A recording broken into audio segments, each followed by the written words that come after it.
If you want to get a custom alarm sound on iPhone without using Garageband, here's how you can do it. First, open the App Store, search for Zedge,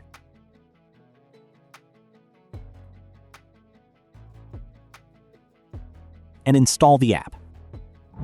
After installing, open Zedge, allow the necessary permissions,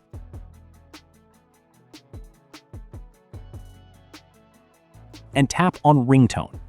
You can search for a custom ringtone using the search bar, then select the ringtone you want, tap Download, and then tap Set on Device. Wait for it to finish downloading. After that, go to the Files app. Search for the Zedge folder and open it.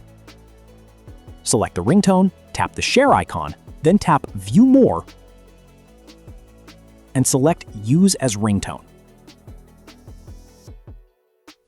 Now open the Clock app. Go to the Alarm section, tap the plus icon, and tap Sound. As you can see, your custom ringtone will be there. Tap on it, go back, and tap Done. That's it.